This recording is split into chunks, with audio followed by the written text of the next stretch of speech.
नमस्कार, हिमशिखर टेलिभिजनको फोकस न्यूजमा स्वागत छ। म सुदीप अधिकारी।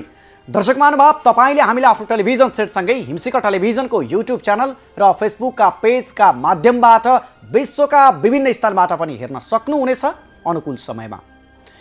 दर्शक महानुभाव, कहीँ नभएको जात्रा हाम्रै देशमा छ। यो त भन्नै पर्दैन होला, हाडी गाउँको जात्राको नामले परिचित छ यो जात्रा। तर यति मात्रै होइन, कहीँ नभएको जे छ नि त्यो चाहिँ नेपालमै पनि छ र हुन्छ नै हुन्छ। यसमा आश्चर्य मान्नै पर्दैन। विगतलाई पनि सम्झिनै मन लाग्यो, फ्याट्टै आइहाल्यो। दुई ठाउँमा चुनाव हारेर माधव कुमार नेपाल प्रधानमन्त्रीको कुर्सी पड्काएको मुलुकका नागरिक हौँ हामी। जनताले मतादेश र जनादेश नदिए पनि नेताहरूको आदेश र उनीहरूकै मिलीभगतमा यो मुलुकमा नहुने चाहिँ केही पनि छैन। अब हेर्नुस् त, मङ्सिर 4 गतेको निर्वाचनबाट सङ्घका 6 र प्रदेशका 16 गरी 22 जना मन्त्री पराजित भएका छन्। तर उनीहरूले हारको नैतिक जिम्मेवारी लिएर पदत्याग गरेनन्। जनमतबाट अनुमोदन हुन नसकेका अर्थात् चुनाव हारेर पनि सबै मन्त्री झण्डा हल्लाउँदै कुदिरहेका छन्। अगाडि पछाडि लावा लस्कर लाएर हुइकिरहेकै छन्, साइरन बजाउँदै। त्यो पनि प्रधानमन्त्री सहित सङ्घका 19 मन्त्रीमध्ये चुनावमा 14 जना मन्त्री चुनावी प्रतिस्पर्धामा थिए। तीमध्ये 6 जना त पराजित भए, तर चुनाव हारेपछि पनि उनीहरूले राजीनामा चाहिँ दिएका छैनन्। बरु झण्डावाला गाडीमा सिंहदरबार आउ जाउ र धम्माधम नीतिगत निर्णय गरिरहेका छन्। लोकतन्त्रमा हार र जितलाई स्वीकार मात्र गरिँदैन, पराजयपछि नैतिकता देखाउने गरिन्छ। तर नेपालमा भने यस्तो नैतिकता बिरलै देखिन्छ। आफू सरकारमै हुँदा गरेको चुनाव हारेर पनि मन्त्रीहरू पदमै बसिरहेका छन्। सङ्घका 6 मात्र होइन, 7 प्रदेशका 42 जना मन्त्री र राज्यमन्त्री चुनावी प्रतिस्पर्धामा थिए, जसमा 16 मन्त्री पराजित भए। उनीहरूले पनि न पदबाट राजीनामा दिएका छन् न सुविधा नै त्यागेका छन्। सरकार आफैमा काम चलाउ भइसकेको छ, त्यसमाथि चुनावमा पराजय बेहोरेका मन्त्रीहरूको रजगजले लोकतन्त्रकै उपहास गरिरहेको छ। त्यसमाथि उनीहरूले आफूलाई लाभ हुने गरी नीतिगत निर्णय गर्न सक्ने आशंका पनि उत्तिकै छ नि, छैन र? यस्तै छ यो देशको हालखबर अनि समाचार। अरू त के नै सुनाउ र। दर्शक महानुभाव, अब आजको खास विषयवस्तुमा प्रवेश गर्न चाहन्छु। सुरुमा यो रिपोर्ट हेर्नुहोस्। झापामा ठुला नेतासँग आश के छन् त? झापालीका सुझाव खास।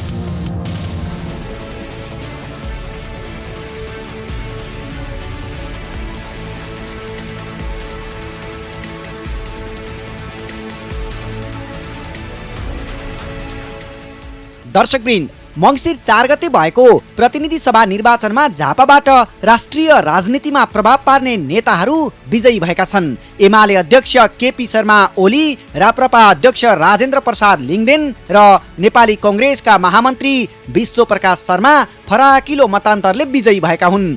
कुनै पनि दलले सरकार निर्माणका लागि स्पष्ट बहुमत प्राप्त नगरेको अवस्थामा सरकार गठनका लागि झापाबाट निर्वाचित नेताको भूमिका कस्तो रहला भन्ने आम चासोको विषय बनिरहेको छ। यति बेला झापामा प्रतिनिधि सभाका 5 र प्रदेश सभाका 10 निर्वाचन क्षेत्रमध्ये नेपाली काङ्ग्रेसले गत मङ्सिर 4 को निर्वाचनमा प्रतिनिधि सभामा 1 र प्रदेश सभाका 2 सिट जित्यो। 74 सालको निर्वाचनमा जिल्लामा काङ्ग्रेस दुवैमा 0 थियो। यस्तै 74 सालको निर्वाचनमा प्रतिनिधि सभामा 1 र प्रदेश सभामा 2 सिट जितेको माओवादी अहिले 0 मा झरेको छ। गत निर्वाचनमा एमाले प्रतिनिधि सभातर्फ 3 र प्रदेशमा 8 सिट जितेकोमा अहिले प्रदेशमा 6 सिटमा झरेको छ। राप्रपाले 74 को जित कायम राख्दै प्रदेश सभामा प्रत्यक्षतर्फ 2 सिट बढाएको छ। पार्टी राजनीतिमा प्रभावशाली भूमिका खेल्ने कङ्ग्रेसका महामन्त्री शर्मा राजकीय भूमिका पाएमा काम गर्नु कुनै अनौठो नभएको बताउँछन्। एमाले अध्यक्ष केपी शर्मा ओली एमाले एक्लैले बहुमत ल्याएर सरकार गठन गर्ने दाबीका साथ चुनावमा होमिएका थिए अनि एमालेको सहयोगमा राप्रपा अध्यक्ष राजेन्द्र प्रसाद लिङदेन झापा 3 बाट विजयी भए। उनले सत्ता गठबन्धनबाट नेपाली कङ्ग्रेसका नेता कृष्ण प्रसाद सिटौलालाई पराजित गरेका थिए।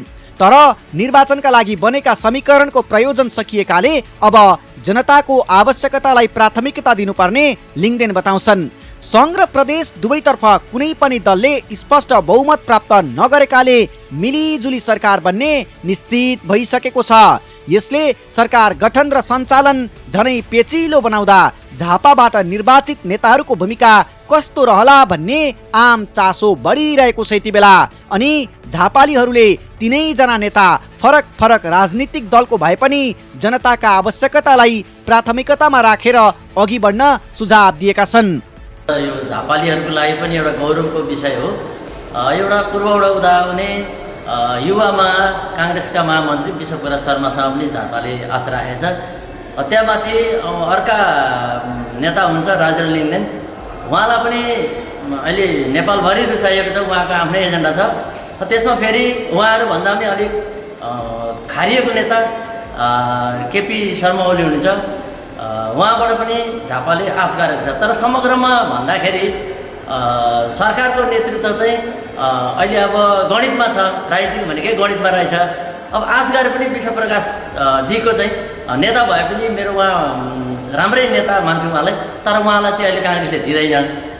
अब सायद उहाँ मात्रै होइन, गगनले पनि पाउने अवस्था छैन, किन प्रचण्डले पनि उहाँलाई दिँदैन। उहाँले चाहिँ अब देउवा भएदेखि त्यसको पछि म भन्छु भनेर आश मात्रै गर्नुपर्छ विश्वप्रकाश र गगनजीको। अब राप्रपाका अध्यक्षले चाहिँ अलिकति टेक्डम पर हुने केपी शर्मा ओलीसँग चाहिँ मिलेर सरकार बनाउने आश चाहिँ हामीले देखिराखेका छौँ। समग्रमा भन्दा पनि दुईजना मिलेर यो देशलाई अब हाँक्नुपर्छ। यो झापैबाट केपी शर्मा ओली र राजेन्द्र लिङ्गदेन मिलेर चाहिँ यो राष्ट्रवादीहरू एक भएर चाहिँ सरकार बनाउनुपर्छ, अरूबाट यो देशको विकास हुँदैन भनेर झापाली जनताहरूले चाहिँ आश गरेका छन्। यस्तै झापाली नागरिकले अब जसको सरकार बने पनि संसदमा गएर रत्तेउली खेले जस्तो गर्ने भन्दा पनि देश र जनताको हितलाई सर्वोपरि ठानेर काम गर्नुपर्ने सुझाव दिइरहेका छन् झापाका अर्का सर्वसाधारण रोहिणी गौतम। सांसदका नेताजीहरू खड्गप्रसाद ओली, विश्वप्रकाश शर्मा ज्यू र राजेन्द्र लिङ्गदेनज्यू जानु भएको छ। तर उहाँले झापाको समग्र विकासलाई गर्नुहुन्छ भनेदेखि त्यो सांसदमा रत्तेउली खेलेर नखेलिकन एक अर्कामा आपसमा मिलेर पार्टीभन्दा माथि उठेर राष्ट्रको हितमा काम गर्ने मौका उहाँहरूले पाउनुभएको छ। त्यसमा पनि परिपक्व नेता खड्गप्रसाद ओलीजीले भारी मत लिएर जित्नु भएको छ र विश्वप्रकाश शर्माजीले ल्याउनु भएको छ र राजेन्द्र लिङ्गदेनजीले पनि ल्याउनु भएको छ। झापाका जनताहरूले उहाँहरूलाई साह्रै माया गरेर पठाएका छन्। उहाँहरूले पाएको मतलाई कदर गरेर राष्ट्रको अगाडि बढ्नु हो भनेदेखि उहाँहरू हाइहाइनु हुनुहुनेछ। उहाँहरूले गर्नुपर्ने समग्रमा यो गरिबीपन हटोस्, शिक्षा निःशुल्क होस्, स्वास्थ्य निःशुल्क होस्, गरिबका छोराछोरीहरूले राम्रोसँग पढ्न पाउन्। झापाका व्यापारी विकास कार्की जसले जिते पनि आफूहरू जस्ता व्यापारीको हितमा काम गरिदिउन् भन्ने कामना गर्छन्। अब बन्ने सरकार र जितेर गएका जनप्रतिनिधिले व्यापारीलाई मर्नबाट जोगाउनु पर्ने उनको सुझाव छ।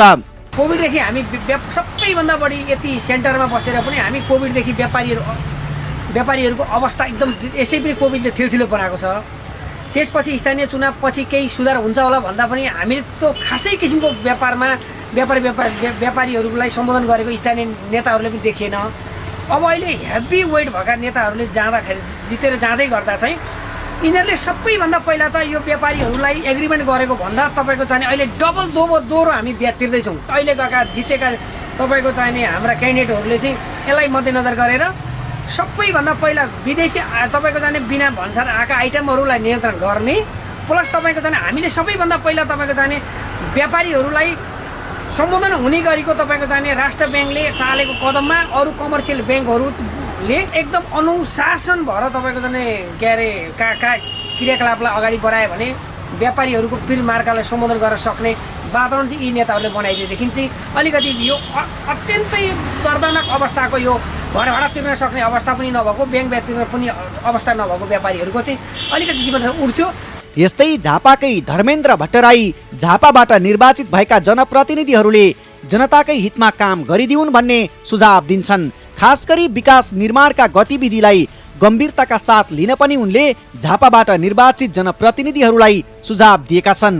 झापा र देशले नै एउटा महत्त्वपूर्ण व्यक्तित्वहरू झापाबाट पठाएको छ देशको लागि र महत्त्वपूर्ण स्थानमा रहने व्यक्तित्वहरूमा एकजना नेपाली काङ्ग्रेसको महामन्त्री, नेकपा एमालेका अध्यक्ष तथा राष्ट्रिय प्रजातन्त्र पार्टीका अध्यक्ष समेत यहाँबाट विजय भएर जानुभएको छ। अब यसबाट झापामा रहेका तमाम समस्याहरू आफ्नो क्षेत्र लगायत समग्र झापाको विकासमा, खास गरी यो अब महामन्त्रीको क्षेत्रमा रहेको हात्ती समस्या र यो के छ भने हुलाकी मार्गमा रहेका यी पुलहरूको जुन निर्माण भइरहेछ त्यसलाई पूर्णता दिने कुरा र समग्र झापाली जनताको विकास र निर्माणका कामहरू र शैक्षिक क्षेत्रमा समेत ठुलो एउटा विकास हुन सक्छ भन्ने अपेक्षा गर्न सक्छौँ। समय बित्यो, राजनीति उल्टियो, पञ्चायत एकादेशको कथा बन्यो। उहिले पञ्चायतसँग बगावत गर्ने काङ्ग्रेस र कम्युनिस्टहरू अहिले सत्ताको राजनीति गर्ने भए। उनीहरू पद र सुविधा भन्दा टाढा केही सोच्न नसक्ने स्थितिमा पुगे। यही स्थितिमा चुनावमा समेत उनीहरूले जनताका भावना र मागलाई सम्बोधन गर्न नसकेकै कारणले नै यो पटक धेरै नै नाम चलेका नेताहरूको पराजय भयो। त्यसैले यस्तो अवस्थाबाट बाहिर निस्कन झापालीहरूले झापाबाट निर्वाचित सांसदहरूलाई सुझाव दिएका छन्।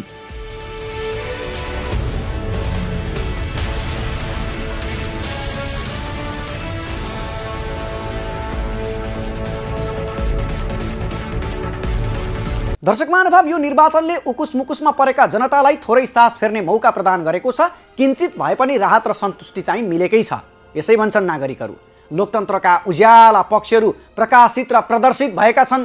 प्रकट गरे पनि नगरे पनि यो निर्वाचनले पदासीन प्रधानमन्त्रीलाई असिन पसिन चाहिँ बनायो। मतगणनामा विजयी भए तापनि निर्वाचनको मूल मर्म र सिद्धान्तको हिसाबले हेर्ने हो भने नि यो उनको निर्मम पराजय हो भन्दा केही फरक पर्दैन। आजको फोकस न्यूज यी र यस्तै विषयमा केन्द्रित भइरहेको छ। कस्तो बन्ला अबको सरकार, के अब बन्ने सरकारले जनताको हितमा काम गर्न सक्ला, यी र यस्तै प्रश्न उब्जिरहेका छन् आजभोलि। दर्शक महानुभाव, झापाको निर्वाचन क्षेत्र नम्बर 5 तर्फ यहाँको ध्यान केन्द्रित गराउन चाहन्छु। यहाँका मतदाताको सुझाव, अपेक्षा र हालसम्मको उपलब्धिलाई कसरी हेरिरहेका छन् त यहाँका मतदाताले। अब यही प्रसङ्ग देखाउन लाग्दैछौँ यो रिपोर्टमा। झापा 5 का मतदातामा खुसियाली, कस्तो बन्ला त गौरीगञ्ज यसपालि।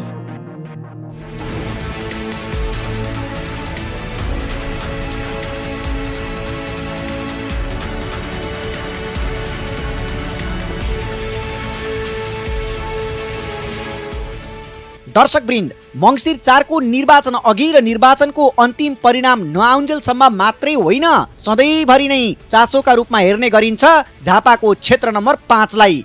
पूर्व प्रधानमन्त्री तथा नेकपा एमालेका अध्यक्ष केपी शर्मा ओलीको निर्वाचन क्षेत्र भएकै कारण पनि यो निर्वाचन क्षेत्र देश अनि विदेशमा अलि बढी नै चासोका साथ हेर्ने गरिन्छ।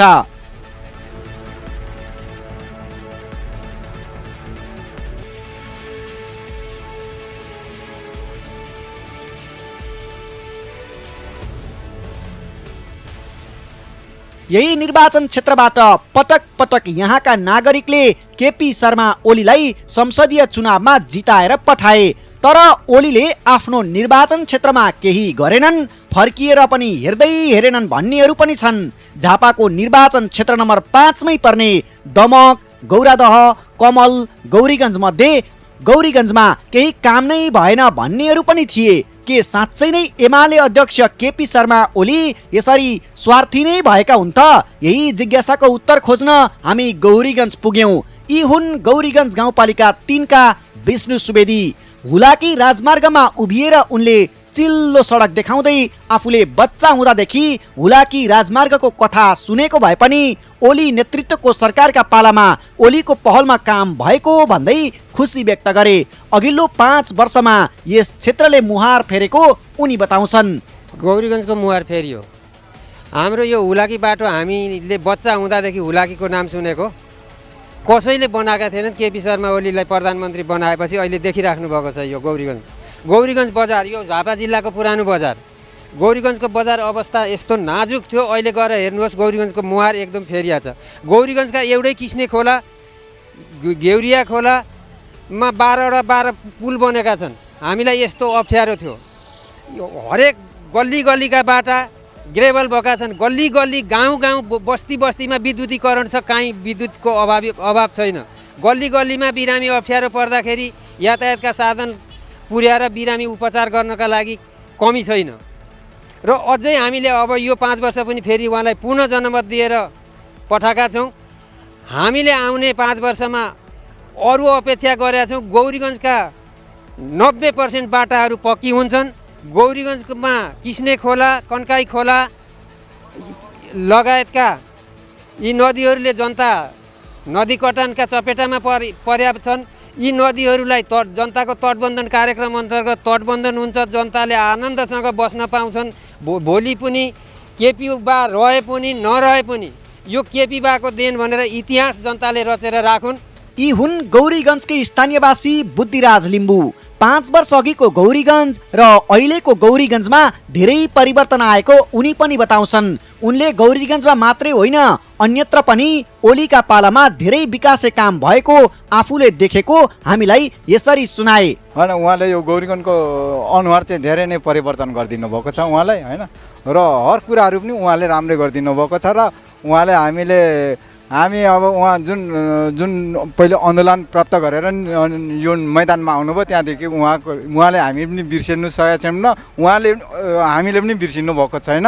र अनुहार चाहिँ अब यहाँ गौरीगञ्जले धेरै नै फेरिसक्नु भएको छ। र अन्य ठाउँहरू पनि मैले यसो देख्दाखेरि ठाउँ डुल्दाखेरि मैले पनि यसो घुम्दा सोद्धा ओर्दा अरू ठाउँ अब मधेस पहाडहरू उहाँले बराबर तरिकाले हेरेर नै गरिराख्नु भएको छ।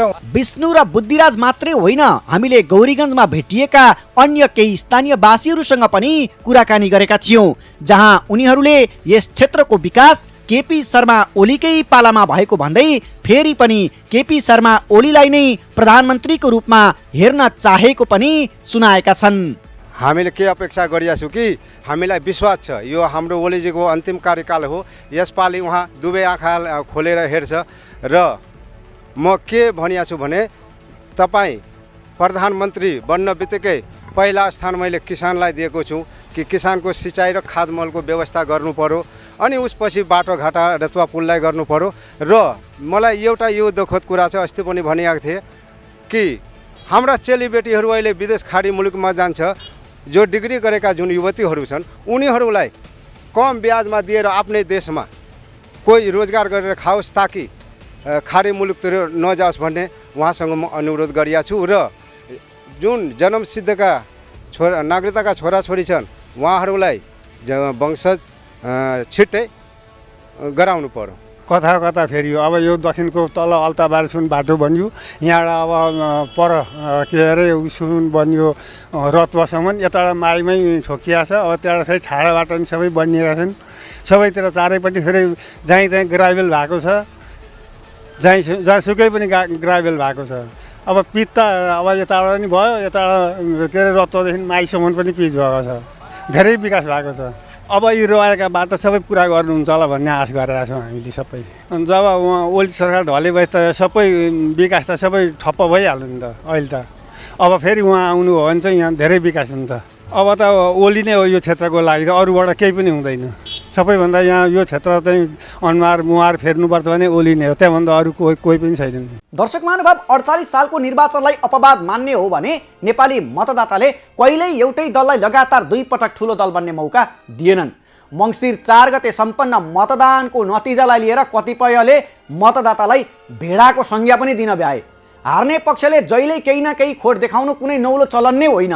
विगतमा सम्पन्न आम निर्वाचन हेर्दा भने अधिकांश मतदाताले स्मार्ट निर्णय गरेका छन् भन्दा फरक पर्दैन। मतदाताले जानी बुझिकनै निर्णय गरेको पनि देखिन्छ। मतदाताले हरेक आम निर्वाचनमा विकल्प खोजेकै देखिन्छ।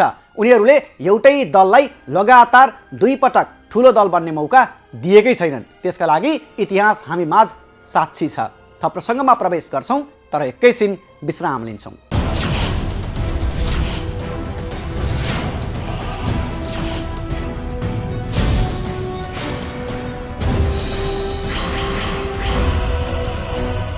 विश्रामपछि पुनः स्वागत छ।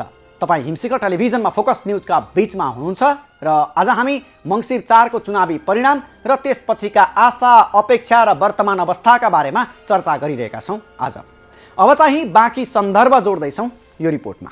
दलहरूको छलफल, छल मात्रै कि फल पनि, दोहोरो चरित्रमा माओवादी।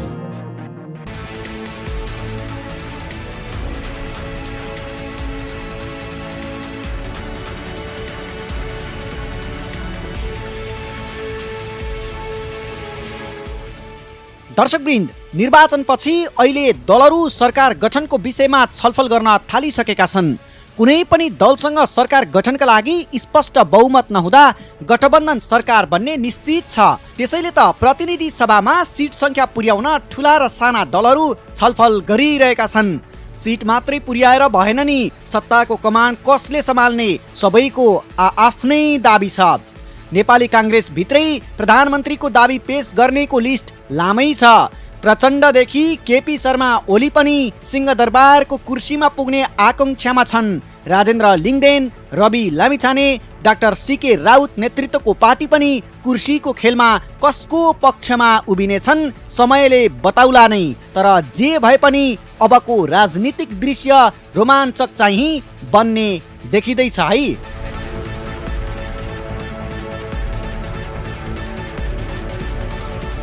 हुन त परिस्थिति हेरेर बोली फेर्न माहिर माओवादी अध्यक्ष प्रचण्डलाई बुझ्नै गाह्रो छ। कति बेला कता पासा पल्टाउँछन् पत्तो हुन्न। बेमौसममा पनि मौसमी माहौल हो कि जस्तो पार्ने क्षमता छ प्रचण्डमा।